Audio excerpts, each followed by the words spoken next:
kind nurse helped a stranger in the rain, then found out who he really was. "Sir, it's freezing out here. Let me take you inside." The voice cut through the roar of the storm like a lighthouse through fog. Emma stood in the pouring rain, her long blonde hair clinging to her pale cheeks, soaked through despite the umbrella she held overhead. Her nurse's uniform was damp, the hem stained with puddle water, and her hands trembled from the cold. Yet her eyes, ocean blue and unwavering, were full of concern. "No, I just need to rest, please." The man under the awning barely lifted his head. His voice was ragged, almost a whisper, and each word seemed to drain him further. Emma crouched down beside him. "You will get pneumonia out here. At least let me get you a blanket. I work here." She gestured to the entrance of the hospital behind them. "Let me help." He did not respond, but she saw his lips twitch slightly, maybe from pain, maybe from hesitation. Without waiting, Emma stood and gently placed her hand on his shoulder. She could feel him trembling beneath the layers of his soaked, threadbare coat. 5 minutes later, she was guiding him through the hospital's staff entrance. The storm raged outside, casting streaks of lightning against the tall glass windows. Inside, the night shift moved like quiet ghosts in the fluorescent-lit corridors, but no one questioned her as she led the stranger toward a small, unused on-call room near the janitor's supply closet. She brought him a towel, a dry hospital gown, and a paper cup of warm tea from the break room. "You can rest here for the night," she said, arranging a pillow on the narrow cot. "I will talk to admin tomorrow. Maybe they can find you a temp job cleaning. It is not much, but it is warm, and it is something." The man nodded silently. His face, though gaunt, was angular and clean-shaven. His eyes were sharp and oddly intelligent, scanning the room in subtle sweeps before settling back on her. "Thank you, Emma," he murmured, reading her name tag. "You are welcome," she replied, smiling softly. "What is your name?" He hesitated. "Liam." "Okay, Liam, try to rest. You are safe here." As Emma left the room, she cast one last glance over her shoulder. Liam was sitting upright, staring blankly at the wall, the tea untouched in his hands. Something about him did not sit quite right, not threatening but strange. He did not move like someone beaten down by life. His posture was too straight, his gaze too focused. The next morning, Liam was waiting outside the janitor's office, freshly dressed in scrubs and holding a mop bucket. Emma spotted him on her way in and smiled. "Looks like you are part of the team now." He gave a small nod. "Thanks to you." The days passed quietly, and Liam slipped into his new role without much fuss. He mopped floors, emptied trash, and kept to himself. Most of the staff ignored him, but he noticed everything. The way the nurses took their breaks, the location of each medication storage room, the way the delivery trucks arrived late at night and were signed in by the director himself. Emma noticed something else, the way Liam moved. He was too coordinated for someone who had supposedly been on the streets. His hands were clean, his nails clipped short, and when he thought no one was watching, he walked with purpose, his head high, his steps confident. Once, she caught him staring at the hospital's floor plan mounted on the wall near the fire exit, his eyes scanning it too long for someone merely lost. Still, she said nothing. One evening, while walking past the break room, Emma saw Liam wiping the counters meticulously, aligning the chairs perfectly. He looked up, met her eyes, and for a brief second, something flickered in his gaze. Guilt? Recognition? "You do not have to clean in here," she said gently. "I know," he replied, voice calm. "I like to keep things in order." She tilted her head. "You are not who you seem, are you?" He froze. The cloth in his hand paused mid-wipe. Emma smiled faintly. "Do not worry. Everyone here has a story. I just hope yours has a happy ending." She walked away before he could respond, leaving Liam standing in silence, staring at the reflection of his face in the break room window, the storm now a memory behind glass. Outside, the rain had stopped, but inside, something had just begun. He was not always a janitor, and certainly not a drifter. Liam Prescott had grown up in a mansion overlooking the Connecticut shoreline, where the smell of the sea mixed with old money and boardroom ambition. The only son of the Prescott family, a dynasty of pharmaceutical power players, he was expected to inherit the empire his grandfather built, an empire built on profit margins, research patents, and ruthless acquisition. But Liam walked away. After graduating from Harvard with dual degrees in bioethics and investigative law, he renounced his inheritance and stepped into a world his family had tried to hide from him, a world of forgotten patients, exploited systems, and lives lost to corporate greed. He became a silent operative, working with a private anonymous agency that exposed fraud and corruption in the medical industry. He had been off the grid for 3 years when she found him. Mrs. Calhoun was not what he expected. No press, no lawsuit, just a mother with a photo album and a broken voice. She was only 26. "A nurse like the girl at your hospital," she said, sliding the picture across the diner table. Her hands trembled, the corners of her nails chewed raw. "Healthy, bright, took a new medication for a post-op infection. 3 days later she was gone." Liam studied the file she brought. The medication's batch number had been erased from the hospital records. The attending physician's statement was contradictory. Autopsy results were vague. There was something rotten beneath it all, and she knew it. "But no one listens," Mrs. Calhoun whispered. "They call it a complication. I call it a cover-up." Liam stared at her, feeling the weight in her voice. He had seen enough corruption to recognize its stench. Still, something about this woman made it personal. Perhaps it was the way she gripped her daughter's photo to her chest, as if it could breathe again. Or maybe it was the way she looked at him, not as a whistleblower, but as a last hope. "Help me," she begged. "Please. If this happened to my baby, it will happen again." He nodded, slowly. "I'll find out the truth. I promise." That was 2 weeks ago. Now, Liam was mopping sterile floors under flickering lights, wearing a name tag that said Tom Hayes and a past that no one questioned. The hospital had layers, on the surface clean and orderly, but behind the surgical masks and computer terminals, Liam had already noticed red flags, inventory discrepancies, off-the-record prescriptions, and, most alarmingly, the name of the drug that killed Mrs. Calhoun's daughter showing up again under different aliases.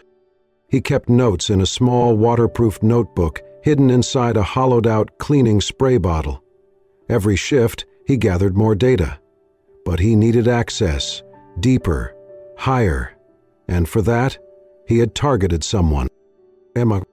The moment she brought him in from the rain, something had shifted. He had expected protocol, cold hands, and distant eyes.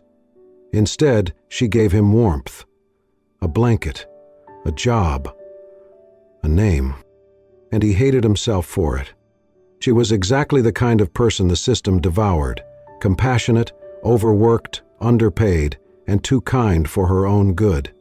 She did not just treat patients, she noticed them. She knew which old man needed extra sugar in his tea, which child liked the elephant stickers after injections, and which nurses had trouble sleeping on the night shift. She was golden, and she was the key. His investigation plan had her listed as a primary relational access point, a cold clinical term for someone to get close to for inside information. He had even rehearsed scenarios for winning her trust. But now, every time she smiled at him, offered him coffee, or gave him an encouraging word, he felt it crack something inside his armor.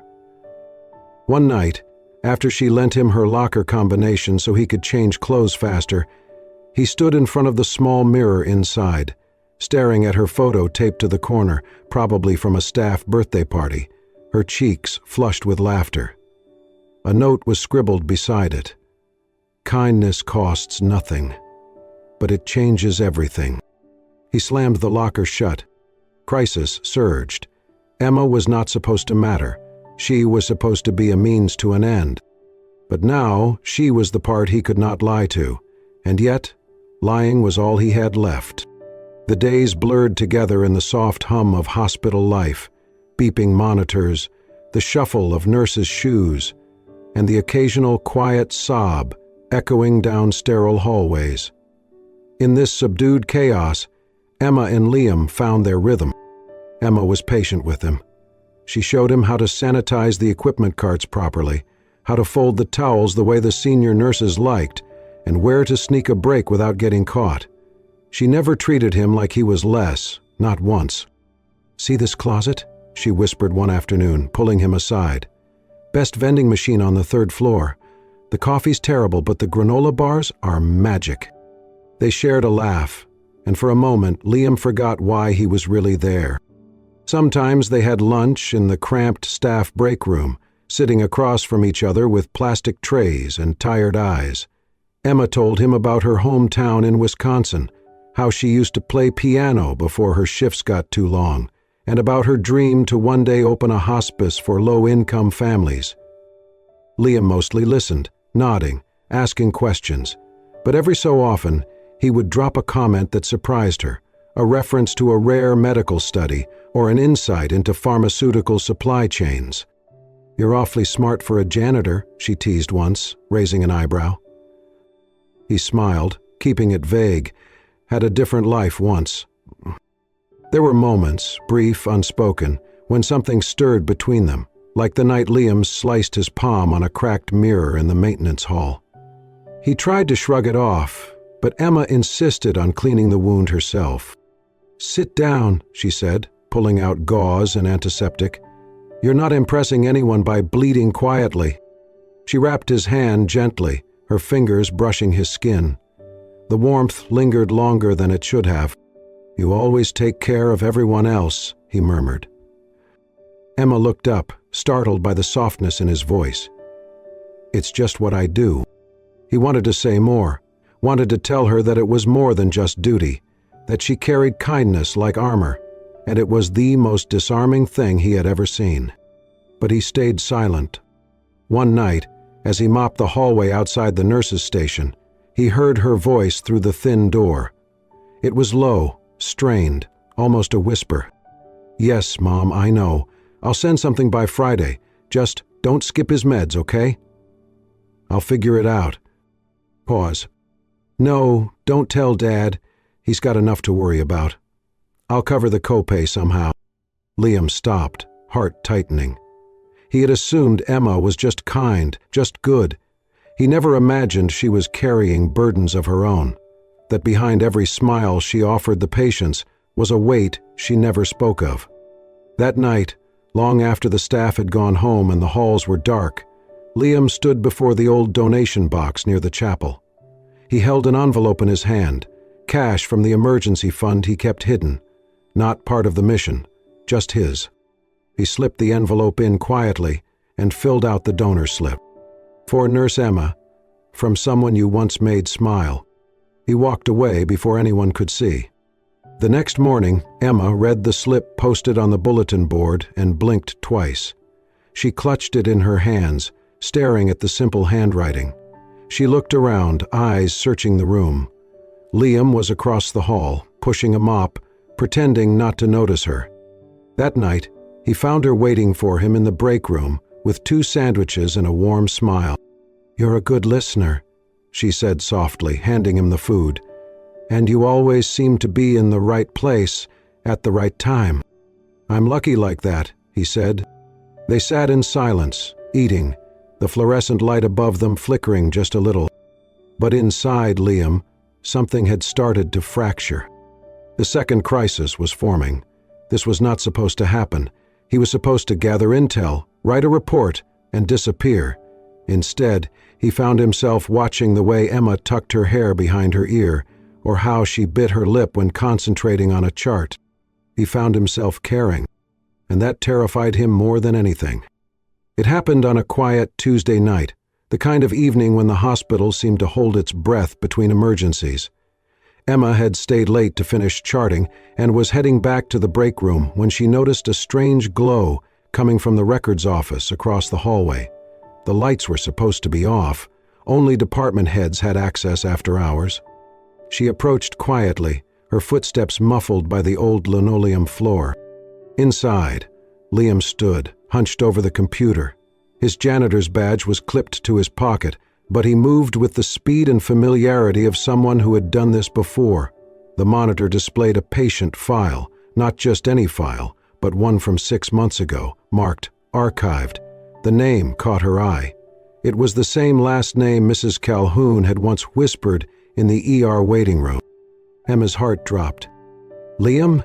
she said, her voice low but sharp. He flinched. The screen went dark in a flash, his fingers hitting a hidden keystroke without hesitation. He turned slowly, guilt written across every inch of his face. "I can explain," he said. Emma crossed her arms, the walls of trust collapsing brick by brick. "Start explaining. Now!" He took a step forward. "I did not mean to lie to you. I never wanted to involve you." "But you did," she snapped. "You lived in our rooms, worked beside us, looked me in the eye, and what? Used me as your way in?" Liam sighed, the weight of the truth settling on his shoulders. "I work for a private agency that investigates medical corruption. Your hospital. Someone is distributing counterfeit medication through your pharmacy. The records I accessed tonight? They're already redacted.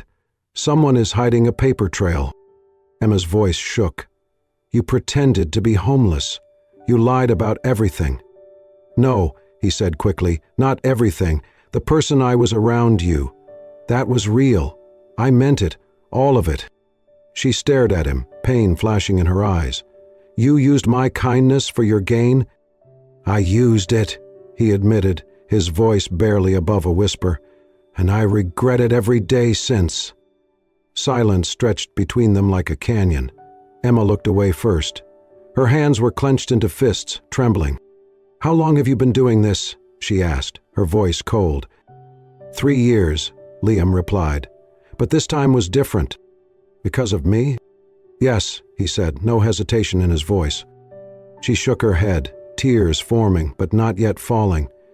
"You should have told me the truth." "I couldn't. If anyone found out what I was doing, the evidence would have disappeared. I was trying to protect the investigation, and you—" She backed away, one step, then another. Her voice cracked. "I trusted you." Liam reached out instinctively, but she turned and walked out. The storm had returned outside. Lightning streaked across the sky as Emma stepped into the rain without a coat, her shoes splashing through puddles. She walked quickly, as if distance could dissolve betrayal. Behind her, the hospital doors hissed shut, leaving Liam alone in the corridor, drenched not by the rain but by the shame flooding over him. He watched through the glass as she disappeared into the darkness. And for the first time in years, Liam Prescott, investigator, heir, loner, felt truly helpless. She was not just collateral damage. She had become everything. The rain poured like the sky had split open. It was cold, punishing, and merciless, yet Liam ran through it, coatless, breath sharp in his chest. He had searched the nurses' dorm, the staff lounge, even the chapel. She was gone, vanished like a light extinguished too soon. Then he saw her. Across the empty hospital courtyard, Emma stood beneath the bus stop shelter, arms wrapped around herself, her blonde hair soaked, her body trembling. Not from the cold, but from the weight of everything. "Emma!" he shouted, slipping as he crossed the slick pavement.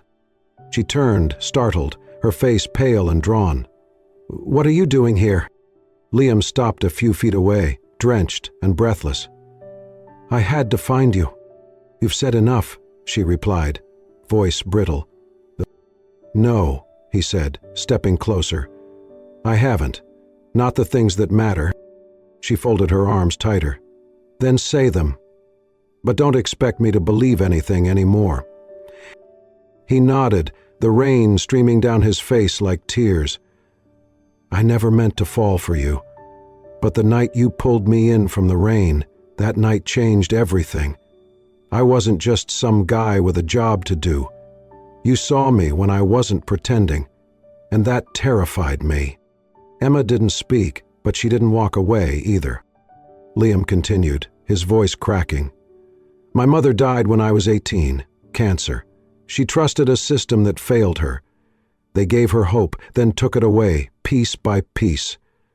After she passed, I watched my father invest in the same companies that made her suffer. That's when I left. I thought if I could just fix something, save someone, maybe I could make peace with her memory."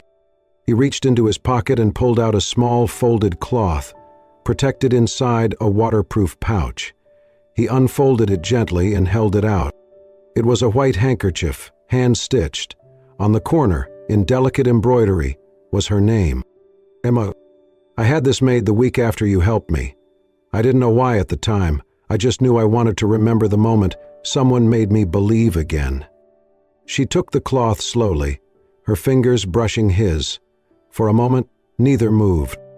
"I know I lied," he said softly. "I know I used your trust. But what I feel now, this isn't part of any plan. It's real. You're real, and I would trade everything I've ever known to go back and do it right." Emma stared at the handkerchief. Her tears mingled with the rain, but she didn't wipe them away. "I was so angry," she whispered. "Not because you lied, but because I didn't want it to be a lie." Liam stepped forward, his eyes pleading. "Then let me prove it isn't." And in the silence that followed, the thunder rolling far above, Emma closed the space between them and wrapped her arms around him. He held her tightly, as if letting go would break the only truth he had left. "I don't forgive you because it's easy," she said into his shoulder. "I forgive you because I believe you meant it." And just like that, the rain didn't feel so cold anymore. After that night in the rain, something shifted. The walls between them fell, and what remained was a fragile, undeniable alliance. Two people bound not just by emotion, but by a purpose larger than themselves. By day, Liam resumed his janitorial duties, blending into the rhythm of the hospital. By night, he and Emma became shadows, silent, calculated, relentless. Emma used her nurse's access card to slip Liam into restricted areas, timing their movements between shifts and patient rounds. They spoke in hushed tones, every second a risk. Their first target, the pharmaceutical storage unit. Under the cover of night, Emma swiped her badge and held the door for Liam. Inside, rows of locked cabinets glowed under soft security lights. Liam moved swiftly, snapping high-resolution photos of barcodes, lot numbers, and shipment logs, with a discreet mini-camera hidden in a pen.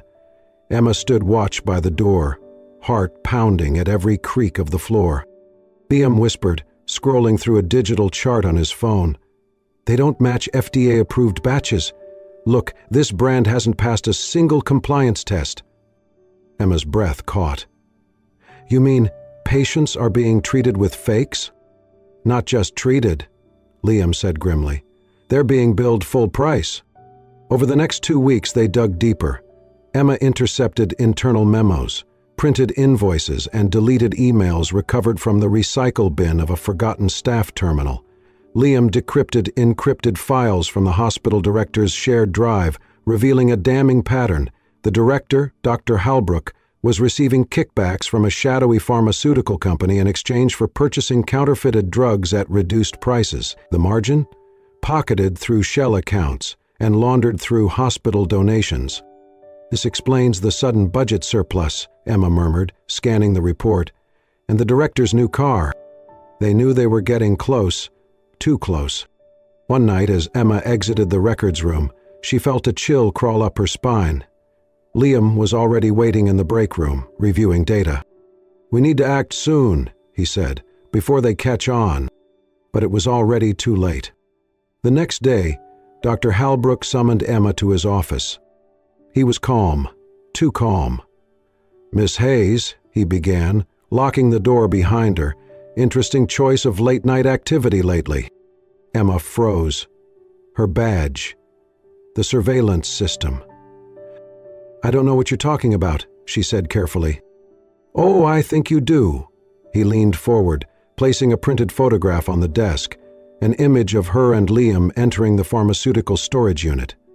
Your friend is not who he says he is, and neither, it seems, are you. I was just—" she started, but he raised a hand. "Spare me. Do you realize what you've done? This is theft, trespassing, violation of patient confidentiality. I should report you both." Emma's heart thundered in her chest. "Then why haven't you?"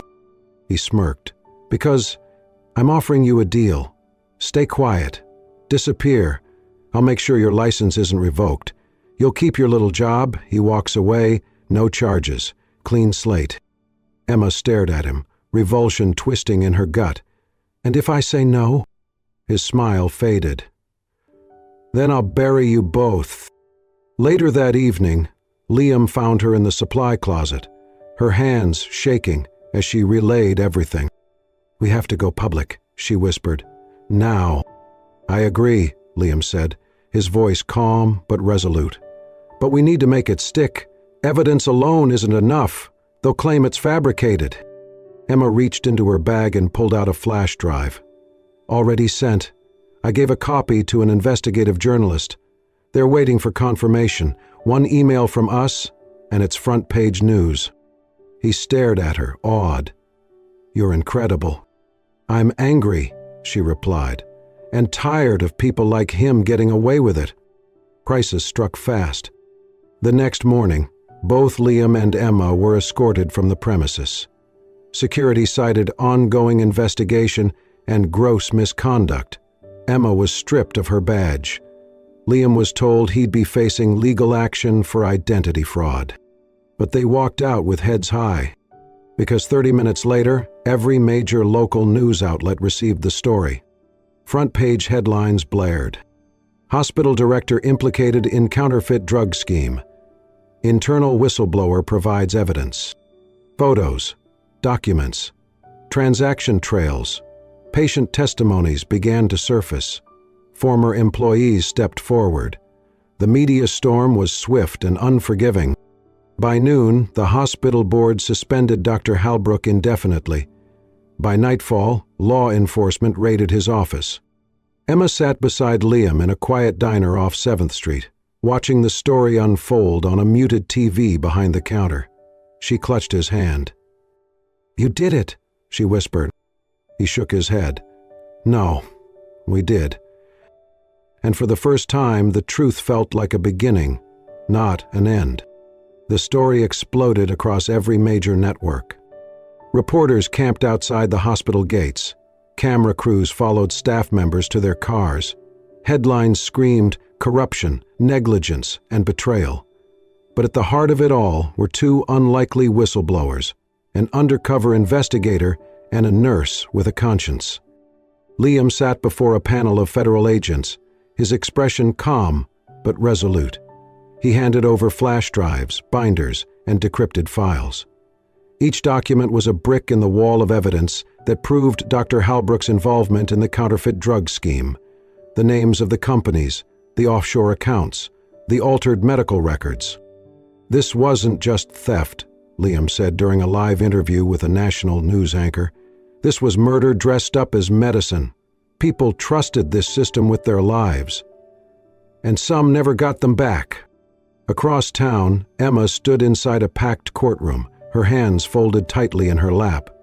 She had been called to testify as a key witness in the trial against the hospital director. The room was silent as she approached the stand. She looked directly at the jury.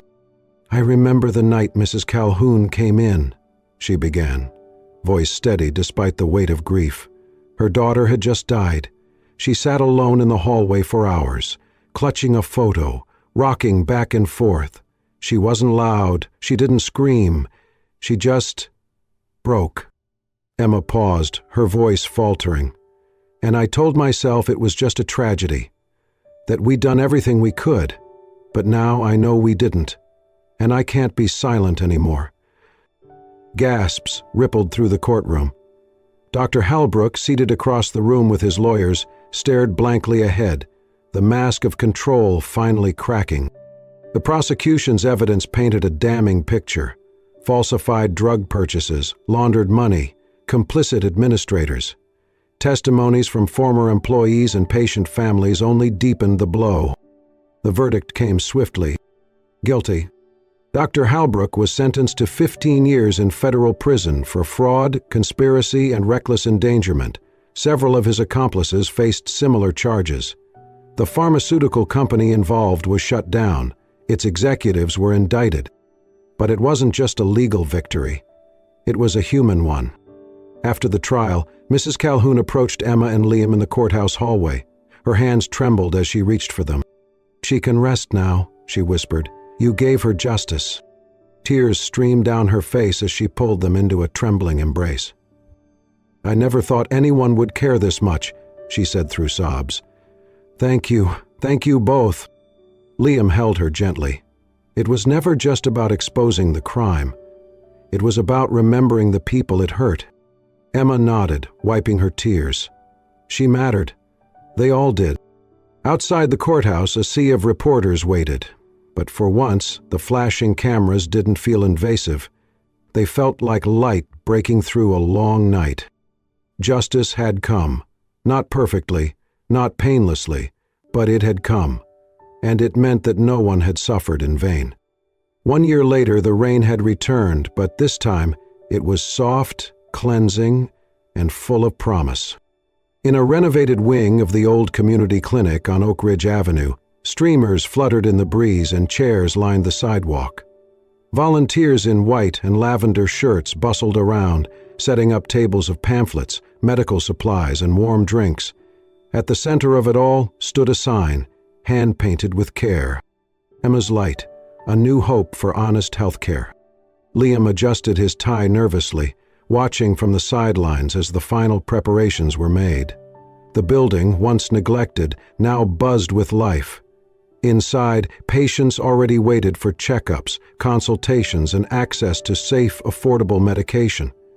For many, this was the first time in years they had been seen without judgment or cost. Emma stepped out of the main doors, her hair pulled into a soft bun, her nurse's uniform clean and crisp under a light raincoat. Her name badge now read, Director of Care. She waved to one of the children in the crowd and handed a mother a warm blanket from the donation box. To the patients, she was more than a nurse. She was a symbol of what could be, right in a system that too often got it wrong. The clinic was built from the settlement funds of the lawsuit against the corrupt pharmaceutical company, matched by donations from across the country. People had seen her testimony, read Liam's reports, and rallied behind them. Doctors volunteered, retired nurses returned. Even Liam's estranged father had quietly donated a wing under the foundation's name. As the ceremony began, Emma took the podium. Cameras rolled, but her voice was steady and full of warmth. "This isn't just a clinic," she said, looking around at the faces in the crowd. "This is a promise that no one, no matter how poor, how forgotten, how voiceless, will ever be treated as less than human again." Applause followed, some teary, some joyful. When she stepped down, Liam walked up to the microphone, clutching something behind his back. "I wasn't supposed to speak," he began with a grin, "but if you know me, you know I've never been good at following rules." The crowd laughed softly. "A year ago, I walked into a hospital pretending to be someone I wasn't.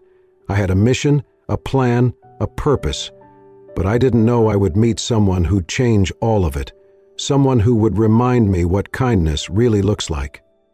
He turned to Emma, his voice gentler now. "She didn't just save patients, she saved me." And then, in front of the patients, who had regained hope, the mothers who had lost children, and the friends they had made along the way, Liam dropped to one knee. The rain drizzled lightly, catching in his dark hair as he opened a small, simple box. "Emma Hayes," he said, his voice breaking slightly. "You were never just the nurse who pulled me out of the storm. You were the light that showed me who I could become. Will you marry me?" Emma froze, her hands trembling. Tears welled in her eyes, but she smiled through them, radiant as the morning sun. She stepped forward, knelt down to his level, and whispered, loud enough for everyone to hear, You were never just a stranger in the rain. You were my miracle." The crowd erupted in cheers. Someone started crying, another took a photo. But in that moment, all Emma saw was Liam, the man who once lied to her, then loved her enough to tell the truth. She kissed him gently in the rain, the way they had once embraced as strangers. And just like that, Emma's light became more than a clinic. It became a love story etched into the heart of a community. A reminder that sometimes healing begins not in medicine, but in the courage to care, and in the people who refuse to stop believing that even the darkest storms can lead to light. And so, what began as a chance encounter in the rain became a journey of truth, redemption, and a love that changed lives, not just theirs, but the lives of countless others. Emma's light continues to shine as a beacon of hope, reminding us all that kindness is never wasted, and that sometimes the most powerful stories come from the most unexpected places. If this story touched your heart, do not forget to like, share, and subscribe to Soul Stirring Stories, where we bring you true tales that heal the soul, awaken compassion, and remind us all of the beauty in being human. Thank you for watching. Until next time, keep your heart open and your light shining.